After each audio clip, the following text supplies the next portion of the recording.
உருளைக்கிழங்கு 1/4 கிலோ, பச்சை பட்டாணி 1 பால், சின்ன வெங்காயம் 3, தக்காளி 2, பூண்டு 5 யூ, பச்சை மிளகாய் 2 to 3, இஞ்சி பூண்டு விழுது அரை டீஸ்பூன், தேங்காய் பால் 3 டீஸ்பூன், மஞ்சள் தூள் 1/4 டீஸ்பூன், மிளகாய் தூள் 1 டீஸ்பூன், மல்லி தூள் 2 டீஸ்பூன், கருவேப்பிலை, மல்லி தழை, சீரகம் 1/4 டீஸ்பூன், கடுகு 1/4 டீஸ்பூன், உப்பு தேவையான அளவு, சமையல் எண்ணெய் தேவையான அளவு.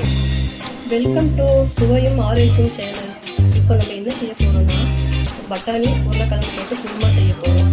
வாங்க எப்படி செய்யலாம் பார்க்கலாம். கடுகு 1/4 டீஸ்பூன் போடலாம். சீரகம் 1/4 டீஸ்பூன்,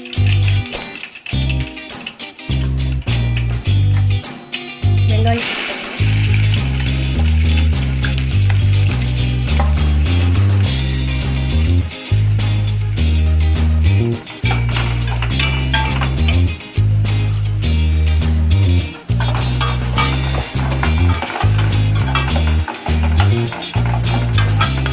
நல்லா வெங்காயம் வந்து கலர் மாறட்டும், ப்ரௌன் மாறட்டும்.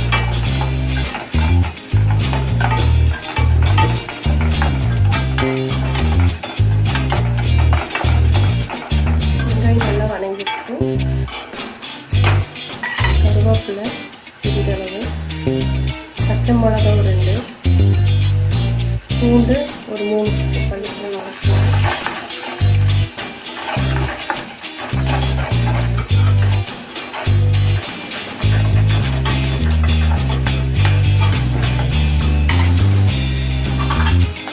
இஞ்சி பூண்டு விழுது ஒரு 1/4 டீஸ்பூன்,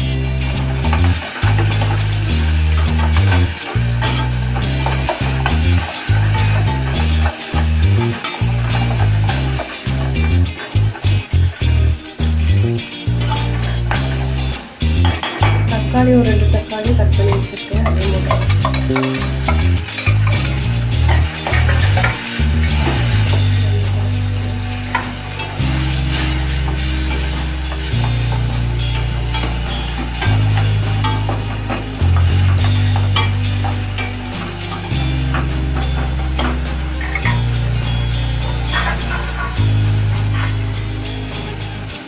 கால் டீஸ்பூன் மஞ்சள்தூள், மஞ்சள் 1 ஸ்பூன், மிளகாத்தூள் 1 ஸ்பூன்,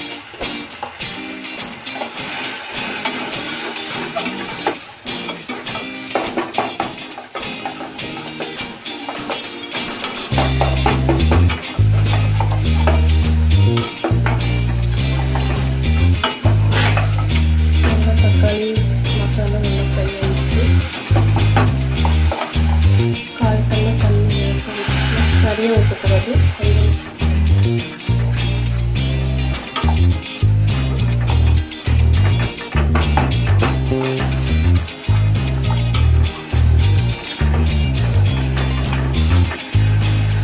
தேங்காய் பால் வந்து ஒரு 3 ஸ்பூன் எடுத்து வச்சுருக்கேன், அதையும் ஊற்றிடலாம்.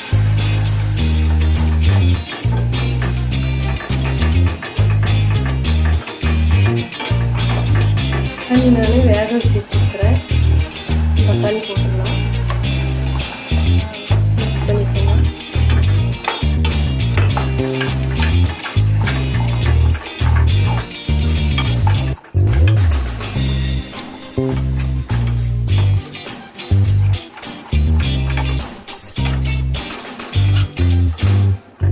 உப்பு போட்டு தான் பட்டாணி வேக வச்சுருக்கிறேன், அதனால உப்பு கம்மியாக போட்டுக்கிறேன்.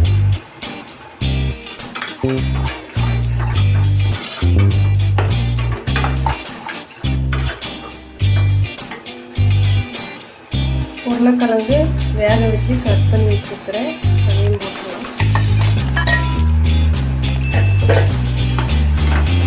பூரி, சப்பாத்தி சாதத்துக்குள்ள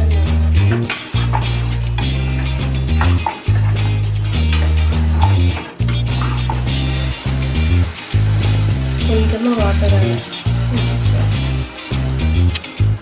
ஊற்ற வேண்டாம், கொஞ்சமாக ஊற்றிக்கலாம். தண்ணி 2 நிமிஷம் ஆகட்டும், மூடிட்டு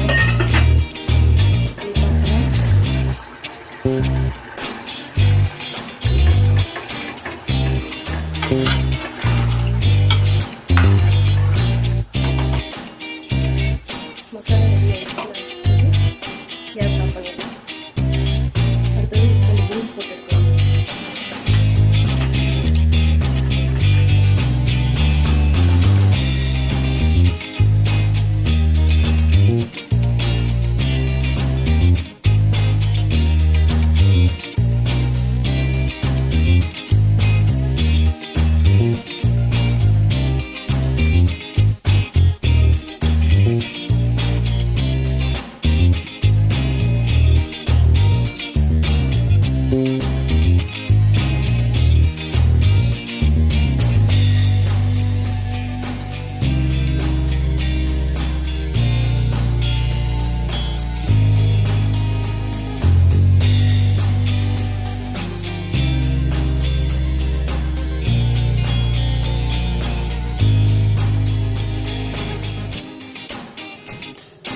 பூரி மசாலா ரெடி ஆயிடுச்சு.